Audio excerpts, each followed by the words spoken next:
একটা ছোট্ট গ্রামে থাকত টুনটুন নামের এক ইঁদুর। টুনটুন ছিল খুব চালাক, কিন্তু একটু দুষ্টও বটে। গ্রামের সবারই ওর কাণ্ডকারখানা দেখে হাসি পেত। একদিন টুনটুন শুনল পাশের বাড়ির বড়াই বিড়াল নাকি প্রতিদিন দুধ আর মাছ খায়।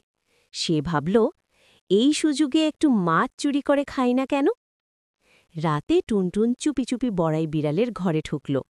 বড়াই তখন ঘুমোচ্ছে, পাশে একটা বড় হাঁড়িতে দুধ রাখা। টুনটুন দুধ খেতে গেল, এমন সময় বড়াই বিড়াল ঘুম ভেঙে বলল, কে রে আমার দুধ খাচ্ছে? টুনটুন ভয় পেয়ে বলল, আমি আমি দুধ নয়, দুধের গন্ধ পরীক্ষা করছিলাম। বড়াই হেসে ফেলল, তুই তো ১ নম্বর চালাক ইঁদুর। তবে আজকে তোকে ছাড়ছি, কাল থেকে আমার জন্যে খবর আনবি, আমি তোর বন্ধু হব। পরদিন থেকে টুনটুন আর বড়াই হয়ে গেল দুজন দারুণ বন্ধু। টুনটুন বিড়ালের জন্য খবর আনত, আর বিড়াল ওর সঙ্গে ভাগ করে খেত দুধ আর মাছ। একদিন গ্রামের অন্য বিড়ালরা এসে বলল, বড়াই, ইঁদুরের সঙ্গে বন্ধুত্ব করে তুই লজ্জা পাস না?